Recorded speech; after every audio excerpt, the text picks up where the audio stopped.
Vous m'entendez bien? J'ai pas besoin de forcer la voix, c'est cool. Vous avez bien mangé tous aussi, ou il y en a qui mangent encore ou pas? Je m'appelle Damien, je suis le fondateur de WeLoveDevs.com. Alors WeLoveDevs, c'est un job board qui a été visité par la moitié des développeurs en France l'an dernier pour chercher un job où ils seront heureux. Et ça fait depuis 2017 en fait que je cherche à savoir ce qui rendra les développeurs heureux. Il faut imaginer que, enfin moi je suis un dev, j'ai étudié dans une école d'info à Lille, travaillé dans des startups, dans des grands groupes, j'ai même travaillé en costume chez Altran, si vous arrivez à me visualiser comme ça. Euh, et donc j'ai monté ce job board là parce que en fait ce qui me rendait fou, c'est que les développeurs, mes amis au final changeaient de job pour aller dans la boîte d'un pote parce que leur pote leur a dit que la boîte est bien. Alors qu'on est des gens normalement cartésiens, enfin quand on fait du code, on le fait pas parce qu'un pote nous a dit qu'il fallait faire comme ça d'habitude. Enfin Stack Overflow nous a dit de faire comme ça plutôt. Et je me suis dit qu'il fallait faire le Stack Overflow, de changer des boîtes, quoi, si vous voulez. Et sur WeLoveDevs, on veut que les gens soient plus transparents, que les entreprises soient plus transparentes. Parce qu'en fait, nous, en tant que développeurs, on peut travailler dans 14 000 boîtes en France. Et elles sont toutes différentes. On ne sera pas heureux dans toutes ces boîtes-là. Est-ce que c'est évident pour tout le monde? Donc ça, c'est une conférence que je donnais en 2017 qui s'appelait 10 méthodes pour rendre les développeurs heureux. Et même si on fait beaucoup de choses, on fait une enquête anonyme à laquelle les gens répondent, on va débriefer de cette enquête toutes les semaines sur Twitch, on va recevoir des invités sur des podcasts ou sur des podcasts vidéo où il y a des tables rondes. Tous ces podcasts-là sont disponibles sur YouTube. On essaie d'écrire un livre qui répond à ces questions-là, mais pour autant, on a l'impression qu'on ne trouve pas la réponse à qu'est-ce qui rend les développeurs heureux. Et cette réponse-là, en fait, on ne la trouve pas forcément, parce que déjà, le bouquin n'est pas fini, et parce que quand on réfléchit à ce qui nous rend heureux, on utilise ce triangle un peu pété. Moi, imaginez, quand j'ai commencé à monter ma boîte, je suis allé voir plein de recruteurs ou des gens qui ont l'habitude d'aider les gens à changer de poste, et ils m'ont montré ce triangle-là en me disant, bah, quand tu approches n'importe qui pour essayer de le faire changer de job, tu peux utiliser un des 3 angles du triangle comme levier. Donc le money, c'est est-ce que tu veux gagner plus d'argent? Ça, vous le connaissez forcément, vous le faites toute la journée sur LinkedIn. Locations, les recruteurs, quand ils m'ont expliqué, ils m'ont dit, ça c'est quand tu vois sur la PP LinkedIn, la personne, elle a déjà une photo avec un kayak à côté, c'est sûr que tu la feras pas revenir sur Paris. Par contre, tu peux lui proposer un job en Suisse. Et job, moi je trouvais ça claqué, c'est-à-dire que en gros, c'est le job est intéressant. Ça, c'est les job people. Genre, il y a un vrai mot, c'est les job people. Les recruteurs m'ont dit, ça, tu vas voir, c'est des gens, ils sont allés faire 6 mois de bénévolat en Afrique ou en Amérique du Sud. Ça, c'est des gens qui sont motivés par le job, pas par l'argent, pas par le lieu. Je fais OK, ça c'est flou. Donc on a essayé de proposer une vraie enquête, d'accord, que je mentionnais plus tôt, avec un test de Damien. Il y a 10 questions à laquelle vous pouvez répondre soit 0 à 10, soit oui ou non, d'accord. Et ces 10 questions, elles sont là. Paf. Ces 10 questions-là, ça fait 1 an qu'on les pose à tout le monde, qu'on l'a posé, il y a plus de 500 personnes qui ont répondu en ligne, et moi je l'ai posé à plus de 30 personnes dans des podcasts, et ces réponses-là, tout le monde en a Déjà, ce qui est intéressant, c'est qu'il y a des gens qui ont apporté des sujets qui n'étaient pas dans les questions, ou que les questions ont rebondi sur l'audience d'une manière différente, et ça nous permet aujourd'hui de pouvoir, au lieu de proposer, nous, des idées de ce qui rend les développeurs heureux, de pouvoir piocher dans ces réponses-là, et de donner des idées de ce qui vous rend heureux. Prenez-le en photo, je ne vais pas y passer du temps si vous voulez faire le test chez vous. Ou sinon, allez sur WeLoveDevs, cherchez l'enquête et vous pouvez prendre le temps de répondre à toutes les questions. Vous verrez, en vrai, il y a beaucoup de gens à la fin qui se disent bon, en fait, mon job, il est cool, je ne vais pas changer de job. Avoir 80% de satisfaction sur son job, c'est important. Et vous voyez, le job est tout en haut à gauche. C'est-à-dire la localisation du job est tout en haut à gauche, et en bas à droite, on a la rémunération. Mais au milieu, on a rajouté 8 questions pour c'est quoi le job, en fait, et en quoi ils vous rend heureux. Est-ce que c'est cool? C'est interactif, hein, si vous avez des questions et tout, je suis chaud. Je pose des c'est cool entre chaque slide pour savoir si vous suivez encore. C'est cool? Il y a un fan club là-haut, il est bruyant. Bon, on en est où aujourd'hui? 539 répondants sur l'enquête anonyme. Il faut voir que les répondants, en moyenne, ils passent 40 minutes. Il y a des gens, ils racontent leur carrière dans le formulaire. Et moi, je lis tout, d'accord. Et il y a des histoires, elles m'ont fait déprimer, hein, sérieusement, c'est dur. On a reçu une trentaine d'invités sur le podcast. Vous pouvez tous les retrouver sur YouTube ou sur le podcast en ligne. Et ce qu'il y a d'intéressant, c'est qu'il y a déjà un gros décalage entre les réponses anonymes et les interviews qualitatives. Sur l'interview anonyme, sur l'enquête anonyme, à la fin, on vous demande si vous ne deviez changer qu'un seul paramètre de votre job. Le premier, le plus souvent, c'est la rémunération. Mais la rémunération, c'est que 25% des réponses. D'accord? La deuxième, c'est les moyens de faire de la qualité. Qu'est-ce que ça veut dire, les moyens de faire de la qualité dans son job quand on est développeur? Ça, je vais y passer du temps. L'emplacement du job, il revient, mais pas tant que ça. L'impact du code, à quoi ça sert notre code, ça c'est revenu pas mal et c'est hyper clivant. Il y a des gens qui disent moi je suis prêt à quitter mon job parce que l'industrie dans laquelle je bosse, elle me débecte. L'impact aussi, on n'a pas tous la même sensibilité. L'éthique dans notre métier, elle est venue très tôt. Il y a des gens qui très tôt ont dit j'ai pas envie de travailler pour de l'armement, j'ai pas envie de travailler pour Monsanto. Maintenant, il commence à y avoir des gens qui disent moi j'ai pas envie de travailler dans la tech, traquer des millions de personnes dans leur vie perso, ça me rend pas heureux. Et il commence à y avoir des gens qui disent travailler pour une boîte qui a un impact CO2 ou un impact négatif sur le changement climatique, ça commence à me dégoûter aussi. Ça, l'impact du code, c'est aussi la proximité avec les utilisateurs finaux que vous pouvez avoir. Le projet de carrière, la formation, c'est deux sujets qui viennent ensuite. Et au final, en fait, c'est comment expliquer? C'est parce qu'en fait, souvent, la boîte, elle cherche un développeur Android, et puis en fait, on va vous prendre pour ce job-là, et on a juste l'intention de vous laisser à ce poste-là pendant aussi longtemps que possible sans bouger votre salaire. Est-ce que vous avez déjà senti ça dans votre carrière ou pas? Yes. Ouais, ça, c'est l'absence de projet de carrière. Et c'est juste parce que le marché est tellement tendu, des fois, on oublie qu'on est des humains et genre, on n'est pas juste là pour répondre à un besoin, on a un parcours à faire dans la boîte. Et ça, figurez-vous que les ESN, en fait, au final, elles savent mieux accompagner les gens dans leur parcours de carrière. Quand vous êtes dans une banque en particulier et que votre entretien RH il se passe entre deux conseillers bancaires et vous passez au milieu, c'est sûr que le suivi ou le parcours de carrière, les formations qu'on vous propose sont moins pertinentes pour un tech. Est-ce que c'est cool ? Ce qu'il y a de tout à la fin, c'est la diversité et l'inclusion. En gros, les gens ils sont pour la bienveillance, par contre la diversité et l'inclusion, ça vous a fait parler, mais ce n'est pas le premier truc que vous changerez dans votre job. J'espère que si on fait la même enquête l'an prochain, vous aurez changé d'avis. Est-ce que c'est cool ? Plutôt que vous débriefer de l'enquête, je vais utiliser ce qu'il y a dans l'enquête pour vous proposer des axes de développement perso, pour que vous-même, demain, vous puissiez être plus heureux. Est-ce que c'est cool ? Bon, le premier, c'est la bienveillance. La bienveillance, c'est le dernier dans les sondages, d'accord ? Par contre, c'est le premier dans les interviews. Mais parce que dans l'interview, en fait, quand je fais le podcast, je demande plutôt aux gens, si tu devais garder qu'une chose dans ton job, c'est quoi ? En fait, la bienveillance, les gens... En fait, j'ai interviewé des gens qui sont heureux pour savoir pourquoi ils sont heureux. Et en fait, quasiment tous, ils ont ça dans leur job et ils ne veulent plus le lâcher. C'est ça, au bout d'un moment, j'ai arrêté de faire des interviews parce que les gens répondaient tout le temps la même chose. Ouais, j'ai interviewé des gens tristes un peu. La bienveillance, c'est quoi ? Un des premiers trucs, c'est les erreurs, c'est pas grave. On va être dur avec le code, mais on va être doux avec les gens. Ça, c'est le travail. Et le deuxième pas après ça, c'est est-ce que dans votre boîte, au-delà de faire des erreurs, c'est toléré, est-ce que c'est facile d'aller demander de l'aide ? Est-ce que vous restez planté jusqu'au daily du lendemain sur votre code ? Ou est-ce que vous allez demander de l'aide sympathiquement et qu'il y a quelqu'un qui est OK pour vous donner de l'aide ? Est-ce que dans votre boîte, il y a encore ce truc-là, les stagiaires, ils nous font perdre trop de temps parce qu'ils posent des questions tout le temps ? Ça, c'est pas la bienveillance. Est-ce que c'est cool ? Pour vous, si vous voulez améliorer ça, je vous recommande d'apprendre la communication non violente. Ne devenez pas des adeptes de la secte de la communication non violente, mais apprenez à vous rendre compte de la violence qu'on utilise dans nos mots. Et par exemple, voilà, j'espère que on prend le temps de choisir ces mots. Vous pouvez le faire dès demain. Observer et considérer la violence verbale quand on a tout autour de nous. Des fois, je vois des affiches dans la rue, c'est du passif-agressif pur, quoi. C'est incroyable.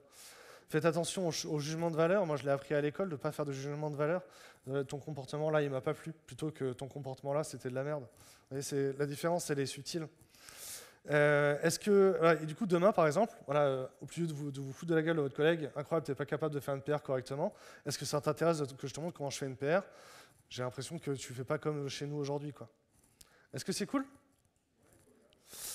Apprendre l'art de créer des relations. Parce qu'en fait, si vous faites du feedback aux gens, ok, on est tous d'accord qu'on voudrait pouvoir se faire du feedback et que ça se passe bien. Mais en fait, pour faire du feedback aux gens, et que ça se passe bien, il faut que les gens aient établi que vous ayez de la considération pour eux, que vous les estimiez, etc. Sinon, quand vous allez leur faire un feedback négatif, pas savoir comment réagir. Est-ce que c'est cool ? Et ça, en vrai, on ne nous l'a pas forcément appris à l'école, mais je vous propose ce framework qui vient du livre Radical Candor, qui dit que si vous arrivez à créer une relation avec les gens, c'est l'axe en haut, et vous êtes capable de faire des feedbacks directs, là vous serez dans ce qu'ils appellent la radical candor, c'est une zone de confort bien.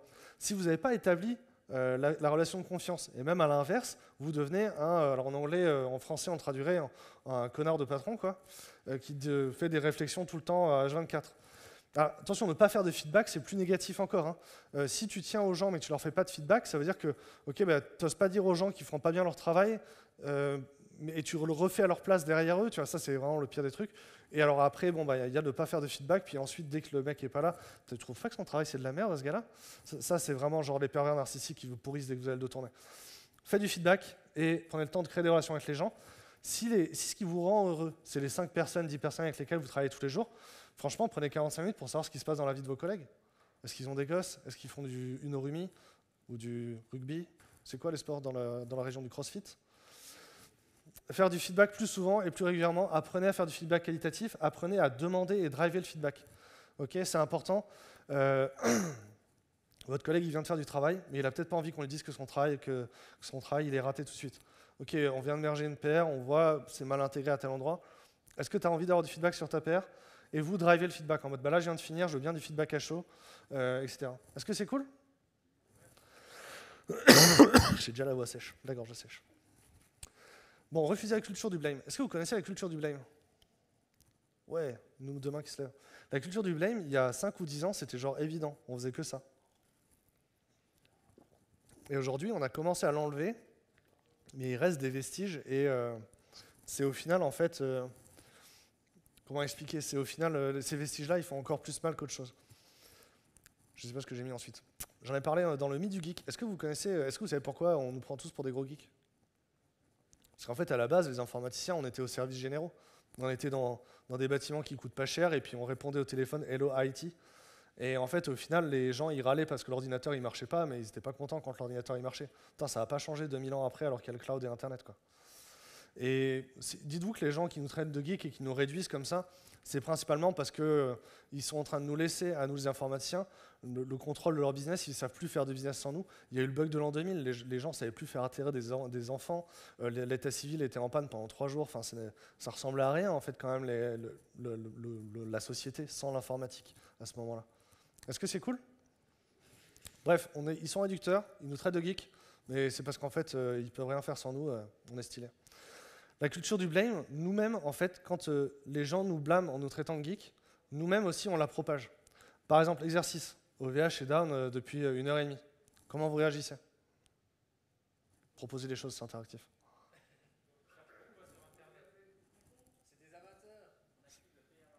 Ouais, active le PRA. Il y a tout ça. Bon, alors les blagues sur les stagiaires, effectivement, n'étaient pas adoptées. Genre dire, par exemple, c'est le stagiaire de VH qui a mis en prod les rules, c'était pas adapté.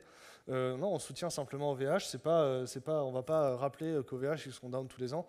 Non, on soutient les NetOps OVH. On propose un coup de main au sysadmin du coin.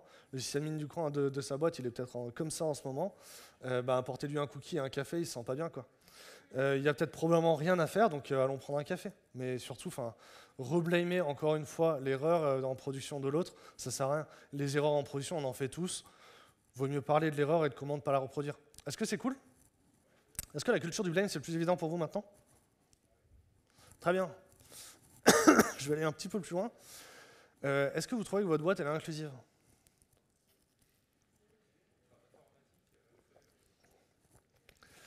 Est-ce que vous pensez qu'il y a des safe spaces ou des espaces de sécurité dans vos entreprises? Est-ce que vous savez ce que c'est un safe space ou un espace de sécurité?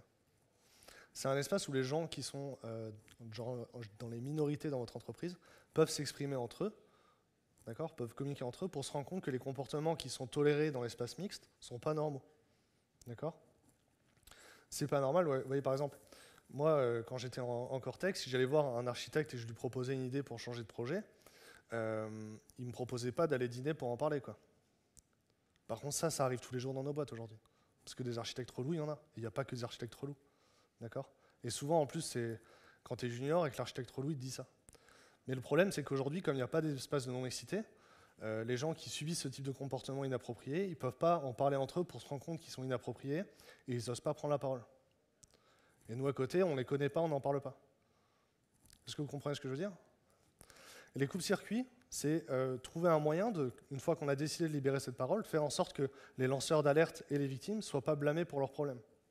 C'est-à-dire que si dans votre boîte demain, il y a des problèmes de harcèlement, il y a 80% de chances pour que la victime soit la personne qu'on va bouger pour pas que ça soit assez brute.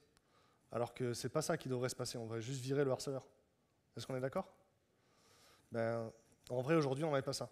Et l'universalité, c'est le fait de vouloir garder cet espace de mixité Le plus souvent, quand je pose la question dans une boîte, les gens me disent « Non, mais en vrai, on n'a pas besoin d'espace de non-mixité parce que tout le monde est à l'aise pour s'exprimer dans l'espace mixte. » Alors que c'est pas vrai. Il y a plein de gens qui ont déjà été victimes dans d'autres boîtes, et même si votre boîte elle est fondamentalement bienveillante, ils ne seront pas à l'aise pour s'exprimer dans l'espace mixte. Donc on a toujours besoin d'espace non-mixte pour que tout le monde soit à l'aise. Est-ce que c'est cool? Franchement, c'est des sujets difficiles à aborder. Vous l'avez plutôt bien pris, je suis content. Là, après, je vous ai enchaîné des témoignages bien chiants. On va les lire. Vous êtes un peu mal à l'aise, mais ça va être que de pire en pire. Alors, un témoignage qui vient de l'enquête, c'est toujours un mec qui a développé il y a 15 ans, mais qui ne se fait plus de code, qui choisit des nouvelles choses à mettre en place. Est-ce que vous avez connu ça? C'est un biais. En fait, les juniors, ils ont toujours tort. Les seniors, ils ont raison, même s'ils codent plus depuis 10 ans. Est-ce que c'est cool? Je modifierai deux choses, la qualité du code et la qualité du code fourni et la rémunération. Lui, il est entouré, il a une équipe chaleureuse et aidante, ça l'aide à fournir du bon travail, il est heureux. Est-ce que c'est cool? Là, je vous l'ai dit, ça c'est quelqu'un qui travaille dans un domaine qui le rebute de plus en plus, qui a envie de changer d'entreprise. Il est bien sûr dans la tech, c'est compliqué. La diversité, là c'est une personne qui dit il y a beaucoup de femmes dans mon entreprise et pour autant il n'y a pas de personnes de couleur, il n'y a pas d'handicapés, il n'y a pas d'étrangers. C'est chelou. Après, à Strasbourg, vous avez moins d'étrangers. Je ne sais pas comment ça se passe dans vos boîtes. Est-ce que c'est cool? C'est comment dans les boîtes à Strasbourg, vous trouvez? Une bonne diversité? Pas le même son que là, je vais d'un bout de la salle à l'autre. Dans l'ancienne boîte, j'avais 5 ans d'ancienneté, j'étais très bien noté, j'ai été voir la DRH pour poser ma démission. La seule réponse a été « tu as oublié de signer ».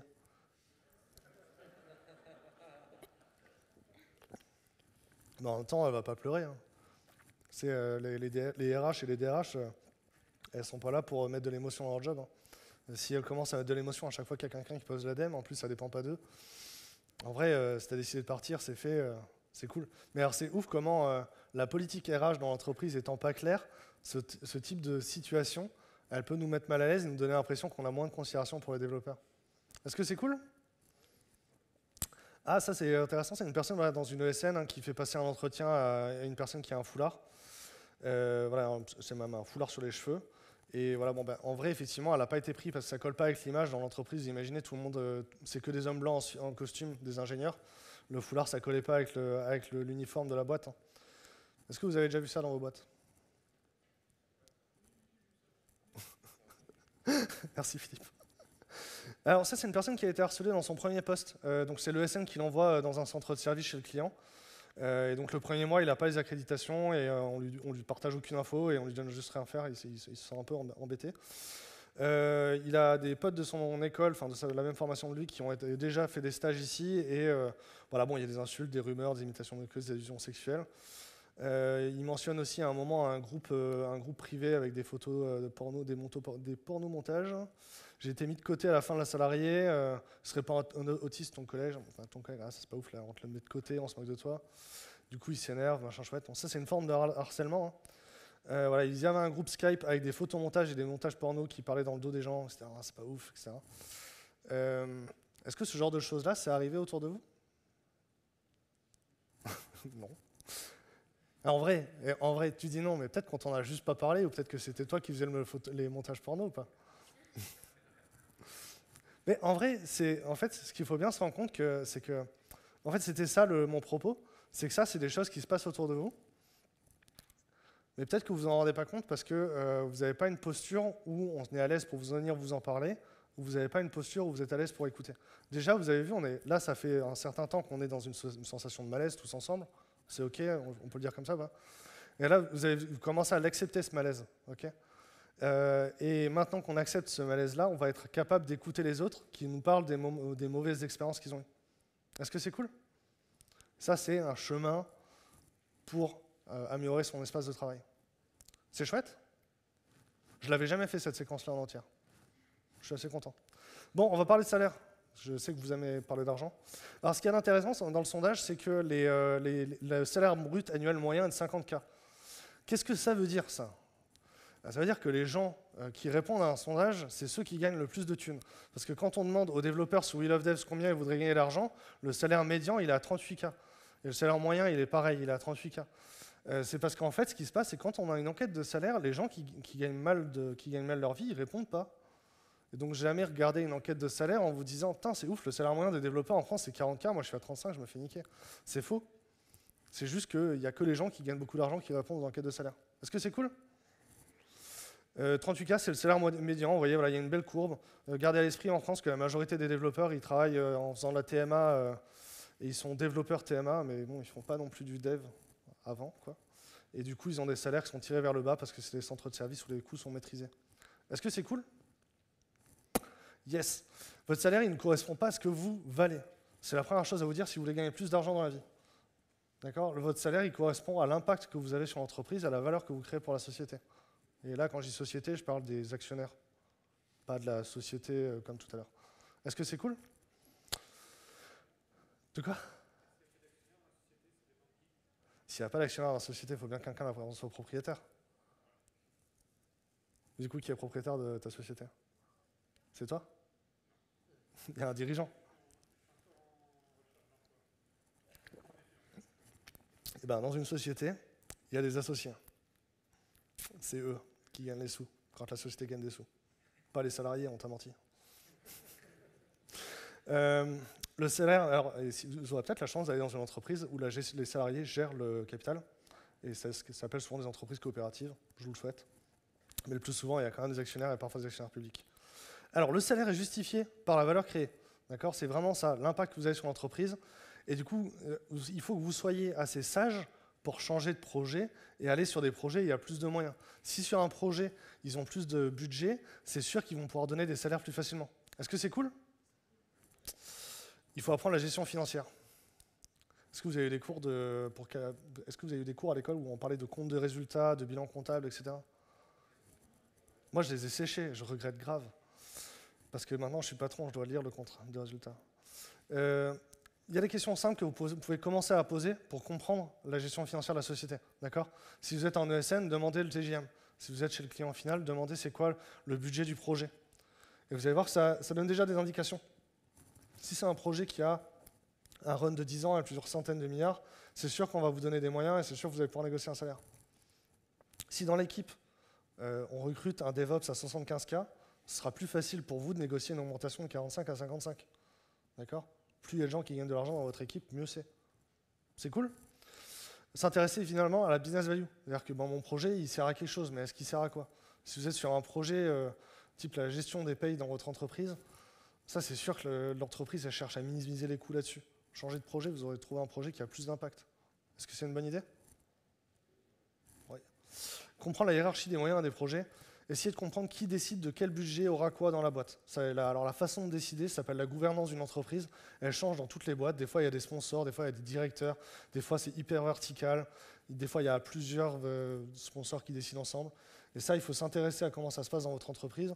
Et en vrai, dans chaque boîte, c'est différent. Mais une fois que vous aurez compris ça, vous pourrez comprendre à peu près quel sponsor va financer votre projet, quel projet va avoir le plan en croupe ensuite. Est-ce que c'est cool? Est-ce qu'en ayant tout ça en main, vous allez gagner plus d'argent?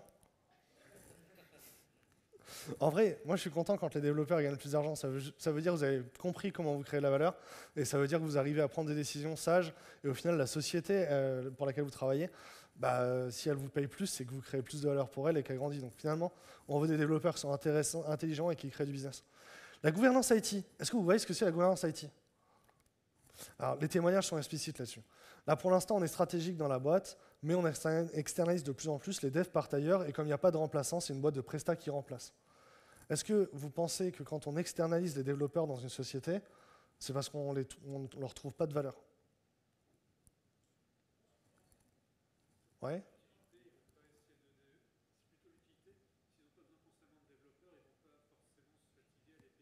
Ouais. Ça c'est intéressant. Je vais y revenir. Il y a encore 3 ans, on était plutôt sur une dévalorisation des devs, mais grâce à l'arrivée d'un nouveau DSI, nous avons pu revoir notre stratégie de make or buy et donc revaloriser le développement. Est-ce que vous voyez ce que c'est un make or buy? Quand votre entreprise hésite entre acheter un logiciel ou le développer en interne, c'est ça un make or buy.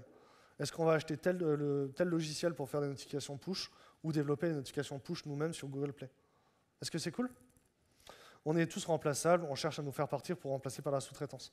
La gouvernance IT, finalement, c'est quelques choix. Le make or buy, le plus souvent. Il y a des DSI où le DSI il explique, moi, un tiers des logiciels, on va les acheter plutôt que de les faire. Et on va les acheter soit parce que sur le marché, ils sont meilleurs que ce que nous, on fera nous-mêmes, ou on va les acheter parce que ce n'est pas cœur de métier pour nous. Voilà, parce que nos développeurs, ils vont être cœur de métier sur le retail, sur l'ameublement, sur le sport, mais finalement, gérer une base de données Elasticsearch, c'est pas ça notre cœur de métier. Est-ce que c'est cool? Le ratio interne-externe, il est aussi souvent décidé par la gouvernance. Et c'est pas parce qu'on dévalorise ou qu'on revalorise les devs, c'est souvent plus parce qu'on a une mauvaise valeur perçue. En fait, si vous voulez, les boîtes qui pensent qu'il faut avoir 9 dixièmes de son staff externalisé, c'est parce qu'elles pensent qu'on a besoin de 10 développeurs au milieu du cycle en V, d'accord, et qu'après on a besoin plus que d'un pour maintenir. Alors qu'en vrai, quand on dépense 1 euro en dev, on dépense 10 en maintenance et évolution sur le projet ensuite. C'est ça l'agilité. Et c'est pour ça qu'il y a des boîtes qui internalisent aujourd'hui. Parce qu'elles se rendent compte que le mec qui a dev, ben dans 10 ans après, il aura toujours compris le business, il comprendra le métier de la boîte et il faut qu'il soit encore là. Et c'est moins cher de faire comme ça. Est-ce que c'est cool? Mais c'est pas vrai dans toutes les boîtes au final. Le ratio, il peut bouger, il peut être pragmatiquement dans d'autres niveaux. J'ai déjà discuté avec un grand logicien en France qui me dit ben non, moi je vais garder que les responsables de domaine en interne, les devs seront toujours en externe, j'ai pas besoin de ça. Je fais ok, son métier c'est de gérer des entrepôts et des transporteurs. Est-ce que c'est cool?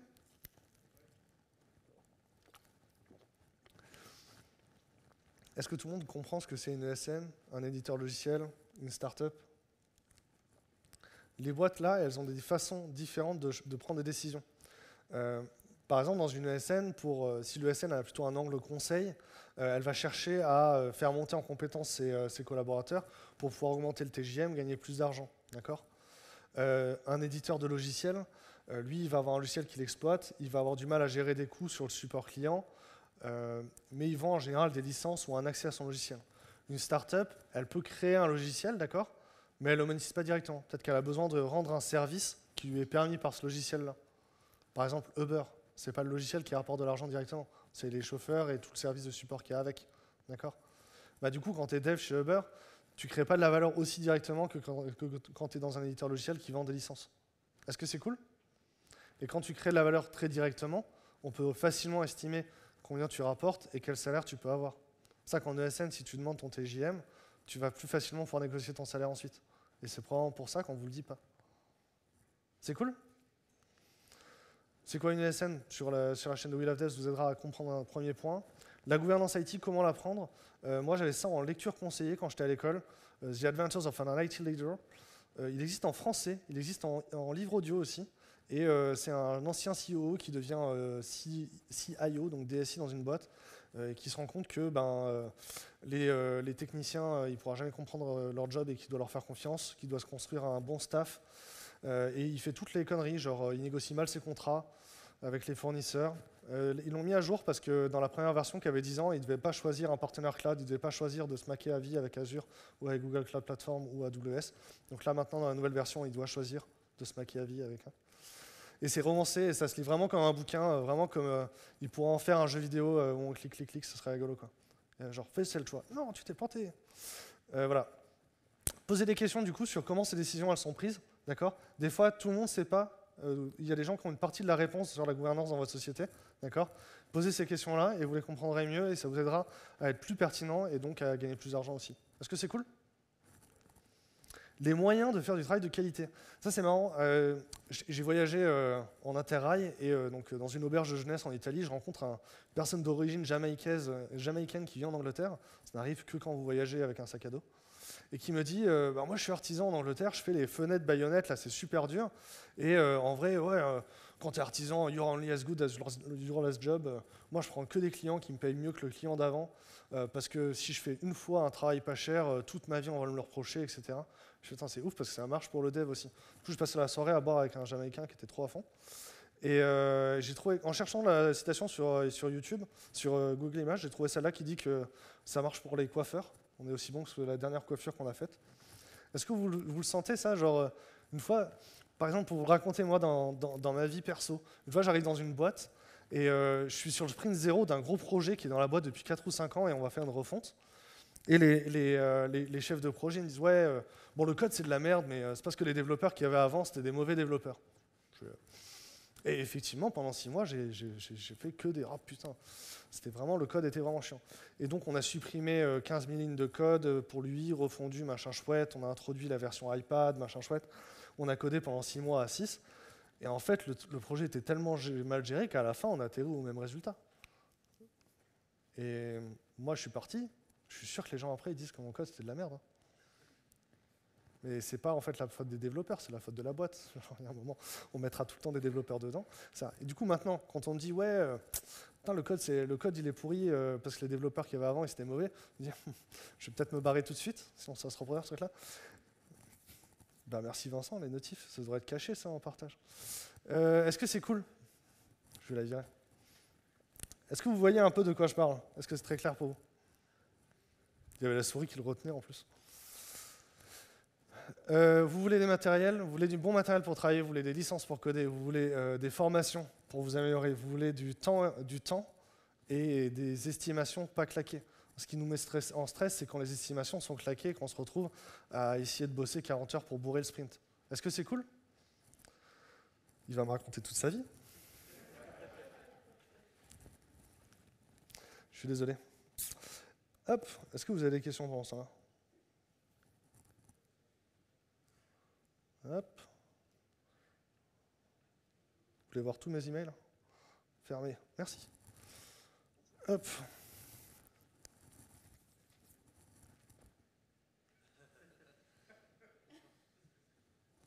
Yes. Testez votre code. Qui teste son code? Il y a eu des vitres rebaissées quand même. Les gens qui testent pas testent pas le code, pourquoi? Est-ce que vous croyez vraiment que votre projet ne mérite pas d'être testé? En vrai, les 3 quarts du temps, si on ne teste pas notre code, c'est parce qu'on ne sait pas le faire. D'accord? Le surcoût de tester son code, c'est surtout d'apprendre à tester. Mais sinon, en vrai, une fois qu'on s'est testé, on va plus vite pour coder que si on ne testait pas notre code. Est-ce que c'est cool? On est d'accord là-dessus? Et en vrai, même si dans votre projet aujourd'hui, les chefs de projet, la hiérarchie, le patriarcat, tout ça ont décidé que vous ne testerez pas, vous apprenez à tester. Parce que demain, vous voudrez aller bosser dans une boîte où il y a plus de moyens sur les projets et vous serez mieux payé, et eux, ils testent leur code. Et ils recrutent que des gens qui savent tester correctement. D'accord? Donc apprenez à tester maintenant. Au pire, c'est pour le job d'après. C'est cool? Et au final, en fait, quand on fait du travail en rush avec des moyens de faire peu de moyens de faire la qualité, en général, c'est la sécurité qui en pâtit. Qui a déjà mis en prod et s'est rendu compte après que c'était une passoire? Ouais. Bah, moi, j'ai déjà vu du code où j'arrive, je fais attends, c'est vraiment une whitelist d'IP à cet endroit-là. Et c'est en prod depuis 10 ans. Je fais ah, ok, bah, je ne créerai pas de compte client chez eux. Et d'ailleurs, 10 ans après, j'en crée toujours pas et je demande ah, vous savez s'ils ont bloqué ce truc-là? Du coup, apprendre le TDD, apprenez aussi à dire non. Est-ce que tu peux juste me faire ce bouton en plus? Ça ruine votre taf qui était attendu. Et en vrai, la personne qui vous a demandé juste un truc, elle n'est pas du tout reconnaissante. Alors que, bah, en fait, ça va foirer tout le taf qui était attendu de vous. Et là, on va vous retomber dessus. Donc apprenez à dire non. Est-ce que c'est cool? Dites toujours non. Franchement, dans le doute. Non. J'ai pas envie. T'es pas assez sympa. Non, mais c'est vrai, récemment, il y a quelqu'un qui m'a demandé un truc. Elle l'a pas demandé gentiment. Du coup, je lui ai dit non. CI ou test. Fréquenter des meet-up. Ouais, fréquenter des meet-up, c'est pour vous rencontrer des gens, des pairs comme vous qui vont vous aider. Moi, 5 minutes, c'est cool. Voilà. Est-ce que c'est cool? Vous avez des questions sur cette partie-là? Le télétravail. Qui bosse en télétravail aujourd'hui? Ouais. Sur les répondants, il y a 50 nuances de remote. C'est assez marrant, vraiment. C'est est-ce que vous travaillez un jour, 0 jour, jamais, no office, no cry, full télétravail. La répartition, elle a l'air assez sympathique. Le télétravail, c'est avant tout une question de confiance dans vos organisations. Est-ce que vous avez déjà l'impression que les décideurs chez vous vous disent « Ouais, mais en fait, quand vous êtes en télétravail, vous branlez rien ». En fait, c'est parce qu'eux, ils branlent rien quand ils sont en télétravail. Mais c'est normal, c'est parce qu'en fait, ils ont pas. Nous, on travaille, on a une liste de tâches, on la mange. Alors qu'eux, ils ont leur bureau, et il y a des gens qui les interrompent tout le temps, qui les appellent tout le temps, et ont l'habitude d'être sollicités et de ne pas avoir de programme pour la journée pour être disponible pour les autres et prendre des décisions. D'accord? Et quand ils sont chez eux, il n'y a personne qui les appelle. Du coup, effectivement, ils ne servent à rien. Et du coup, effectivement, ils ne branlent rien. Mais ça ne veut pas dire que ça se projette sur vous. Donc, osez dénoncer ça. C'est cool. Le télétravail, c'est clairement devenu la norme après le Covid. On a demandé à nos clients, est-ce qu'ils ont l'intention de revenir au bureau ou pas. En général, c'est 2 jours par semaine au bureau, 3 jours par semaine minimum. Est-ce que ça représente ce que vous avez aujourd'hui? Clairement, si vous êtes à 5 jours, 5 jours au bureau, vous pouvez changer de job aujourd'hui. Il y a du taf partout. Et ça recrute à fond. Et le full remote, il faut bien comprendre, ça reste quand même un marché parallèle. Et quand on est expérimenté, pour vous donner des ordres de grandeur, quand vous êtes junior, vous arrivez sur le marché de l'emploi, c'est 10 jobs pour un candidat. D'accord ? Si vous êtes senior, enfin si vous avez 1 an, 2 ans d'expérience, si vous avez une première expérience significative, le ratio est inversé. C'est 10 candidats pour une offre d'emploi. Et ensuite, si vous repassez, donc imaginez vous avez de nouveau le ratio, donc 10 offres d'emploi pour vous, et vous passez en remote, c'est l'inverse, c'est 10 candidats pour un poste. Parce que le marché, même s'il a grandi, il y a toujours plus de demandes, quoi. Il y a toujours plus de candidats qui veulent faire du remote que ce qu'il y a d'offres. Et donc, ça reste un marché parallèle, ça reste des organisations qui sont parallèles, qui ne travaillent pas du tout de la même façon, alors que le télétravail à temps partiel, ça reste les mêmes boîtes qui ont un peu adapté leur façon de bosser. Est-ce que c'est cool ?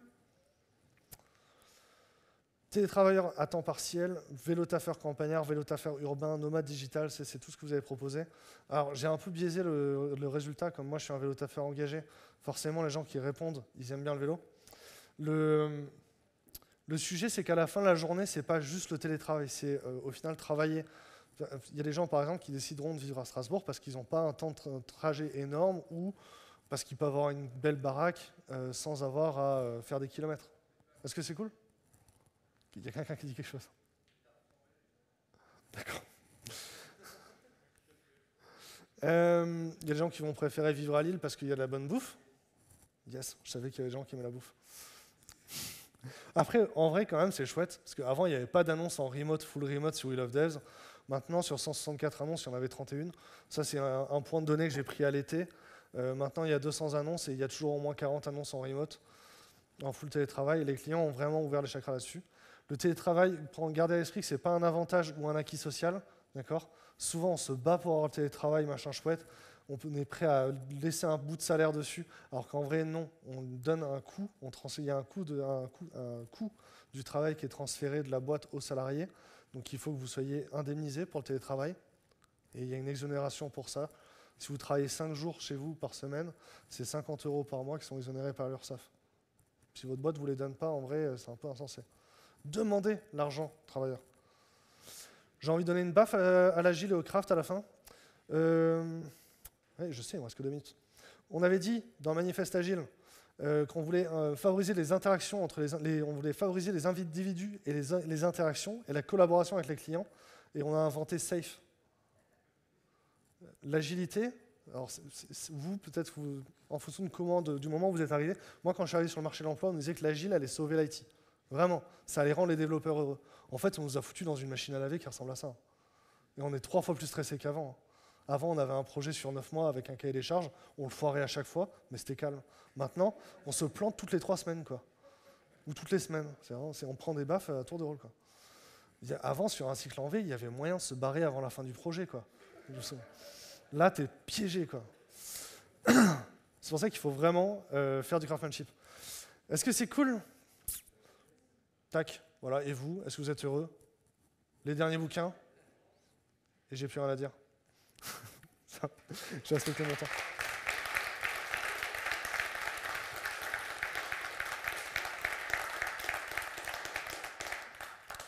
Si vous voulez les slides, trouvez-moi sur Twitter et mentionnez-moi, je vous les envoie.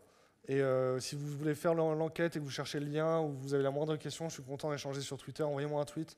J'essaie de répondre à tout le monde aujourd'hui tant que je suis sur le salon. C'est cool ? Merci beaucoup. À bientôt.